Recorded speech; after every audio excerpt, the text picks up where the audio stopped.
Queridos hermanos, cuando ustedes, por ejemplo, vienen a misa, ¿cómo dicen ustedes? ¿Vamos al templo o vamos a la iglesia?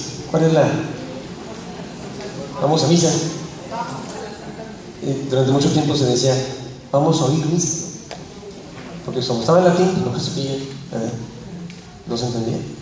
Bueno, al menos mucha gente no lo entendía. Entonces vamos a oír. Casi como que la palabra o el verbo oír pues tenía casi como que poco de participativo, ¿no? Entonces más bien sería, vamos a la misa, participamos en la misa. Y también se puede decir, vamos a la iglesia, ¿no? Vamos a la iglesia, ¿no? O uno que otro puede decir, vamos al templo. Y la palabra templo, templum, templi, es una palabra latina y tiene que ver con los templos paganos, pero también tiene que ver como la casa, el culto, el lugar, o sea, el lugar físico, ese es el templo. Porque la palabra iglesia es más espiritual. La palabra iglesia significa congregados, o la asamblea, sería así en español, iglesia significa asamblea, ¿verdad? Es un verbo griego, eklesos. Eklesos significa reunir, los reunidos. Ciertamente, cuando decimos, bueno, yo que estoy aquí en la obra de la construcción de la catedral, pues digo, esta es la futura catedral, decimos, vamos a hacer un templo, vamos a hacer una iglesia. Como que es sinónimo, ¿verdad? Una cosa con la otra. Hay padres que no les gusta que digan templo porque es como algo pagano, pero realmente no pasa nada, no es pecado, ¿no? Decir el templo sería muy así como que demasiado exagerado, decir, no digas templo porque está, no pasa nada. Pero sí es correcto decir, somos la iglesia. No decimos, somos templo, ¿verdad? ¿Somos un templo? No, si no somos tabiques o cemento, ¿no? O varilla. Somos la iglesia. Es decir, somos los convocados del Señor, la asamblea de Dios. Fíjense, cómo esta palabra eclesia, o en griego es eclesia, se utiliza para los idiomas latinos, por ejemplo, iglesia, chiesa, en francés, église. Sin embargo, la raíz para church en inglés, ¿no? O kirche, o kirke, que dicen en holandés o neerlandés, como se dice, son otra raíz. ¿Dónde creen que vendrá esa church? Kirche. Es anglosajona, ¿no? Viene de Kyrie. ¿Kyrie qué es Kyrie? Cuando rezamos a Kyrie, Ángel, ¿qué es? Señor. Kyrie eleison, ¿verdad? Christe eleison, decimos en la canción ten piedad. Kyrie eleison, Señor, ten piedad. De ahí viene Kirche. Y en el alemán y en inglés, church. O sea, esa es la raíz. Ahora, ¿por qué hablamos hoy tanto del templo? ¿Qué no lecturas van sobre otro tema que sería el fin de la historia? Hoy tocaría las lecturas de las vírgenes prudentes, las que llevan sus lámparas con aceite, preparadas para la boda. Hoy tocaría ese evangelio. Pero como cae, bueno, mañana pues, 9 de noviembre, y dice, bueno, 9 de noviembre, caray, ¿qué no siempre tiene prevalencia el domingo sobre cualquier fiesta? Sí, excepto en algunas fiestas, la fiesta del día prevalece sobre el domingo. O sea, las lecturas son de ese día. Por ejemplo, no sé, Navidad, si cayera Navidad en domingo, pues se celebra la Navidad, ¿verdad? O la Epifanía, etc. Pero por ejemplo, hoy, ¿qué celebramos hoy? Ahí viene un poquito en la portada. Celebramos la dedicación del primer templo, fíjense, del primer templo en Occidente. Porque antes de Occidente, o sea, Oriente tenía sus iglesias católicas, pero fue hasta el 320 después de Cristo, con un emperador famoso conocido como Constantino, quien empieza una época nueva para la iglesia. Fíjense nomás, 4 siglos de persecución, 4 siglos, primer siglo, 2, 3. Año 314 se firma un pacto, el pacto de Letrán. Y ese pacto, que en realidad fue en Milán, el norte, era para dedicar la fiesta de la primera basílica de Occidente. ¿Cuántas basílicas hay en Roma? 7. Como 7 son las colinas de Roma. Roma está entre colinas, así. 7 cerros grandes. Uno de ellos se llama Vaticano I, ¿no? Otro de ellos se llama de Letrán o Laterano. En español es Letrán. Todos conocemos como la canción de San Juan de Letrán, ¿no? Hay una canción que va por ahí, ¿no? San Juan de Letrán. Entonces, esta San Juan de Letrán es la primera basílica de Occidente, donde está enterrado San Juan Evangelista, parte, y San Juan Bautista, parte. O sea, es una historia un poco curiosa. Los cuerpos de los santos de la antigüedad los partieron y se los llevaron en diferentes partes. Qué curioso, ¿no? O sea, los partieron ya muertos, exactamente, y los llevaron a diferentes partes, como reliquias, pero también para salvarlos de los musulmanes en las guerras, en las cruzadas, para evitar que se robaran los cuerpos y se robaran las cosas sagradas. ¿Quién es la mamá de Constantino? ¿Alguien se acuerda? Santa Elena, quien provoca la conversión de Constantino. Dicen los historiadores que Constantino no se convirtió, pero siempre le van echando la historia, ¿no? Que no se convirtió de una manera así real, honesta, sino que lo hizo por conveniencia para ganarse a los cristianos, que ya eran muchos en el Imperio Occidente. Sin embargo, en cuanto Constantino se hace católico, todo el Imperio Romano se hace católico. Entonces, el idioma de la iglesia hasta ese momento, ¿cuál era? El idioma de la iglesia, primer siglo, hebreo. Segundo y tercero, y hasta el cuarto, griego. Y en el cuarto siglo empieza el idioma latín. A partir del cuarto siglo, la iglesia habla latín. Los documentos son en latín. Los documentos actuales del Papa son en latín. Se traducen en español, pero originalmente son en latín, ¿no? Entonces, es el idioma oficial. ¿Por qué en latín? Pues por Roma, ¿verdad? Está en Roma hablaban latín. Los romanos no hablaban romano ni italiano, ¿verdad? Hablaban latín. Era el idioma. ¿Por qué latín?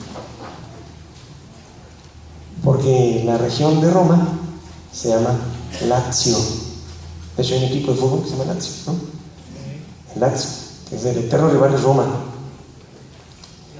Ahí se pelean a muerte. Es como la América de Cruz Azul, ¿no? América Pumas, ¿verdad? Como ahorita va a jugar Tecos y Tijuana, ¿no? En fin.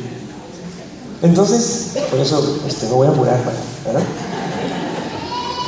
Con todo respeto a los hermanos, ¿verdad? A los hermanos difuntos. A veces la gente dice, ay, padre, vacilando y tenemos un difunto. Bueno, paciente, ¿no? No, con todo respeto. Entonces, la Basílica de San Juan de Letrán. Me gusta que ustedes sepan eso porque de repente, son muchos datos, son muchas cosas, ya me hizo bolas, ¿no? Bueno, pues no se hagan bolas. Basílica. ¿Qué significará basílica? Viene de basílico, es un condimento, ¿verdad?, que se utiliza para la pasta en Italia, que es la albahaca, ¿no? No. Viene de Basilea, es una ciudad, ¿no? Viene, ¿sí?, de Basileus, que significa rey. Entonces, basílica es la casa del rey, la casa de alguien importante. Basílica. El Vaticano, por ejemplo, San Pedro, es iglesia, templo, basílica, santuario, parroquia. Basílica de San Pedro en el Vaticano. Además es parroquia. Tiene párroco. ¿Quién es el párroco del Vaticano? ¿El Papa? No. ¿Es un sacerdote? ¿Normal? Así como yo. Más o menos normal, ¿verdad? Y es párroco. Pues él es el encargado. ¿Y quién es el obispo de Roma? Papa. Pero el obispo es, fíjense, el obispo es obispo del orbe y de la urbe. Obispo del orbe, ¿qué es el orbe? Del mundo, y de la urbe, o sea, de la ciudad. Pero hay un obispo auxiliar de Roma que es el obispo real, el que realmente la hace el obispo local. Y vive ahí en San Juan de Letrán. San Juan de Letrán es una basílica, ahí está el seminario mayor, ahí está la curia diocesana de Roma. Es decir, Roma es una ciudad donde tiene su vida normal, pero además está el Papa, ¿no?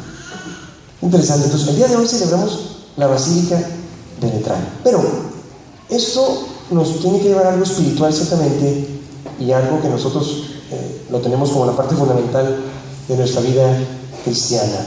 Primero, nosotros somos templos del Espíritu Santo. El cuerpo es templo del Espíritu Santo, por lo tanto hay que cuidar el cuerpo. No se van a decir, yo hago lo que quiera con mi cuerpo. Pues sí, no. Sí es tu cuerpo, pero eres templo del Espíritu Santo. O sea, habita Dios en ti. Así que el aspecto sexual, el aspecto moral en general del cuerpo, lo que viene siendo la borrachera, no sé, cualquier cosa que tú te hagas daño a tu cuerpo, es daño a ese templo del Espíritu. Uno dice, no, pero eso es mío, no hago lo que quiera con él. Pero recuérdate que ese cuerpo es un regalo de Dios, y el cuerpo es parte de nuestra comunicación. Si no tuviéramos cuerpo, pues ¿cómo nos comunicamos, verdad? Es parte de nosotros. Alguien dice, en filosofía se dice, ¿el hombre tiene cuerpo o es cuerpo? ¿Qué es el hombre? ¿Tiene cuerpo o es un cuerpo? Pues, si me quitas el corazón, pues ya no puedo ser, ¿no? Tengo un cuerpo y partes vitales, partes que no son vitales. Pero por otra parte, ya el tema que más nos corresponde hoy es, dice Jesús, destruyan este templo y en 3 días lo reconstruiré. Resulta de que el templo de Jerusalén se destruyó. ¿Qué año se destruye el templo de Jerusalén? ¿Recuerdan que muere Jesús? Año 33, ¿no? Después, ¿qué pasa en Israel? ¿Qué pasa en Jerusalén? Empiezan a ver los apóstoles, empiezan a predicar por todas partes, Pablo, Pedro, etc. Dicen algunos que va Pablo inclusive hasta España, otros dicen que Santiago murió en Santiago de Compostela, ¿no? Santiago. Otros hablan de que Andrés se fue a la India, etc. Parte de leyenda, parte histórica. Pero, ¿qué pasa con Jerusalén como tal? Se queda Santiago, otro hermano, otro de los Santiagos apóstoles, hermano de Juan el evangelista, el que le está escribiendo este evangelio. Su hermano es obispo de Jerusalén, y después lo matan al obispo de Jerusalén. Lo matan y la iglesia es perseguida. Entonces empiezan a salirse de Jerusalén, y los judíos se dice una revuelta, ¿no?, contra los romanos, y los romanos aplastan el templo, como dicen, sí, para que se les quite. Entonces los romanos queman, destruyen el templo. A partir de ahí no hay templo. Los judíos, ¿qué esperan ellos del Mesías que vendrá para ellos, no? Con todo respeto, nosotros ya, Jesús es el Mesías, no esperamos a nadie más. Los judíos están en espera del Mesías. El Mesías va a restaurar el tercer templo. Uno se construyó con Jerusalén, con Salomón, el primer templo. Después se destruyó en el año 700, se construyó el segundo, y duró hasta el año 70 después de Cristo. El templo, ¿qué queda del templo actualmente? Queda una muralla grande. Cuando vas dices, wow, este murallototota. Se llama el muro occidental, o sea, en la parte occidental, está dentro de Jerusalén. Y los judíos, ustedes han visto que los judíos están así, rezando allí, ¿verdad? Y meten papelitos, hasta el Papa Juan Pablo II fue, ¿no? Rezan, tocan el templo, están ahí orando. Esa es la parte occidental del templo. Y arriba en la explanada totota ¿Qué es arriba? Pues era el templo de David, pero actualmente no hay nada, ¿o sí? Hay dos grandes mezquitas, enormes. ¿Las mezquitas de qué religión son? Musulmanas. Y los judíos no pueden subir a las mezquitas. Esto es un relajo, ¿no? Jerusalén. Ustedes conocen a Shimon Peres, ¿no? Él durante mucho tiempo pues estuvo primer ministro. Entonces pidió él un día subir a la explanada y se desarmó. No, llegaron carros y carros de palestinos para bajarlo. ¿Qué hace ahí? O sea, porque es eterno enemigo, pues, el judío para el palestino, ¿no? ¿Qué hace ahí? Nosotros no nos preocupamos si alguien de otra religión viene a la iglesia, pues no hay problema, ¿no? O sea, mientras respete, pues adelante. Pero ellos ahí es... Entonces, esta cuestión del templo para nosotros es muy importante, porque entonces vamos a decir, bueno, padre, a ver, y con eso concluyo. El templo. ¿Es importante ir a la iglesia realmente? Pues sí, porque es el lugar de reunión, el lugar de la palabra. La fe no puede ser individualista, decir yo y mi Dios, y yo agarro mis ondas con Dios, y yo lo encuentro allá en el cerro, y me subo hasta arriba del Tepeyac, hasta arriba del Teotihuacán, y ahí me lleno de luz. Esas son ideas prehispánicas. Pero venir a la iglesia es hacer comunidad. No, pero lo conozco, el que está al lado mío, ¿no? Somos todos parte de un equipo, de una familia, de la familia cristiana, de la familia católica, y venimos a participar del banquete por excelencia, donde Jesús nos da su cuerpo, que es el nuevo templo. Entonces dice Jesús una cosa muy importante, ¿no? Cuando está con la samaritana le dice, nosotros, la samaritana de Samaria, se dice Samaria, ¿no? Que es el centro de Israel. Arriba del centro de esta Galilea y abajo está Judea. Estaban peleados a la mera muerte, ¿no? Galileos, samaritanos y judíos. En Judea está Jerusalén y Belén. Entonces, ¿se acuerdan de la parábola del buen samaritano? Está una persona tirada, que lo habían robado. Pasa un sacerdote levita, ¿verdad? Pasa un sacerdote y luego pasa un levita y no hace caso. En cambio llega un samaritano y lo ayuda. Entonces, en ese sentido, como diciendo la caridad al prójimo, ¿no? Primero, no importando la religión, la fe o costumbres. Segundo, con la samaritana Jesús empieza a decir toda su verdad. Tú has tenido varios maridos, dice. De hecho, con quien vives no es tu marido. Ay. Entonces esta mujer se dice, ay, cariño, ¿verdad? Y dice, vengan, este hombre ha dicho todo de mí. Es como un santón, como un curandero. Entonces Jesús la va llevando poco a poquito, así con mucha paciencia, que curandero, ¿no? La va llevando, y entonces le dice, nosotros tenemos un templo en el cual Dios se nos manifiesta. Entonces Jesús le dice, mujer, llegarán momentos, llegará el tiempo en el cual no se ocuparán más templos, ¿verdad? Yo soy el nuevo templo. Entonces no hay que ir a buscar por otro lado, ¿no? Es Jesús, es el nuevo templo. Ahí está Dios, ahí está el Santísimo, ahí está Jesucristo. Entonces, pues esta es la tarea, ¿no? Esta es, creo, también la importancia de la fiesta de la Basílica de Letrán.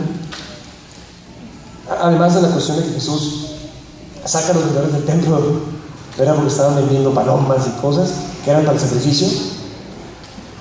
Pero tampoco hay que malinterpretar ese momento de Jesús. Un día estaba leyendo, de vez en cuando, de buen humor, leo a Catón, ¿no? Escritor de Saltillo, ¿no? Medio payasón, pero... Y de repente así que dice cosas, lleva algunos chistes, etc. Pero un día sí me cayó medio mal porque tenía ganas de escribirle, pero dije, no, pues yo pienso para escribir, ni me hace caso, ¿no? Pero es que regañó a Jesús en uno de sus artículos, ¿no? Y dije, ¿qué la canción? Catón regañando a Jesús. Qué bonita cosa. Y dice Catón, es que cómo Jesús pierde el control de su persona. Ahí está mal, dice. Entonces ya con ganas de decir, oye, ¿verdad? O sea, Jesús, con todo el control, con toda la autoridad, con toda la fuerza, dice, el celo de tu casa me devora. O sea, poniendo el amor por tu casa, respeto por tu casa. Y que no hagan de la casa de mi padre un lugar de comercio, punto. Yo me tocó ir al DF cuando estaban sacando a todos los vendedores de ahí de la basílica. Y ¿se acuerdan hace poco, no? Hace como 6 años, 5. Hombre, es un desastre, no querían salirse y todo. Luego ya hicieron toda una zona ahí impresionante. Pero es afuera del templo, ¿no? Y la gente podrá decir, el negociazo que hacen. Pues la gente compra sus cosas. ¿Saben ustedes que todos los negocios que están enfrente del Vaticano, por ejemplo, todos están enfrente y se ven muy bonitos así, de la reconciliación, lleno de artículos religiosos, enfrente del Vaticano? Todos esos son negocios de hermanos judíos, muy queridos. Y dicen, caray, ¿cómo que hermanos judíos? Vendiendo artículos del Papa y todo. Caray, como que no entendería uno, ¿no? Hoy por hoy en Jerusalén, ¿alguien ha ido a Jerusalén y ha recorrido el Vía Crucis de nuestro Señor? Hermana, ¿qué es? ¿Cómo camina uno? ¿Una calle angosta? Pero uno se imagina así como el tiempo de Jesús acá, ¿no? Pues está lleno de comercios. O sea, vas caminando y te salen todos los hermanos ahí, órale, cómprate. Y tú vas haciendo, espérate, estoy haciendo mi Vía Crucis, tranquilo. Entonces, habría que pensar también un poquito en eso, ¿no? Pues la religión no puede ser eso, pues. Sin embargo, pues no somos nosotros, ahí son árabes, judíos, de todo, ¿no? En ese sentido, pues echan la culpa a todo el mundo, pero bueno, el mundo de los hombres, pues comercio es normal, ¿no? Pero la religión no es comercio. La religión es vida, es libertad, y es lo que luchamos, ¿no? Es difícil, sí, es difícil. Una persona dice, padre, si Jesús no cobraba, ¿no? No, sí, pero Jesús no tenía que pagar luz, ni el fisco, ni nada. O sea, ¿cómo pago? Explico que también hay cosas normales, pues, de la vida diaria. No hay que ser tampoco tan, vamos así, espiritualistas, ¿no? Yo le decía a una persona, ¿a poco crees que yo me como unas rebanadas de aire para comer bien, ¿verdad? No, pues hay que comer, hay que trabajar. En fin, que el Señor pues nos bendiga, y en esta fiesta vamos a pedir por nuestros hermanos, si gustas, tenemos agua bendita aquí, y vamos a bendecir, vamos a rezar una Ave María y nos ponemos todos de pie.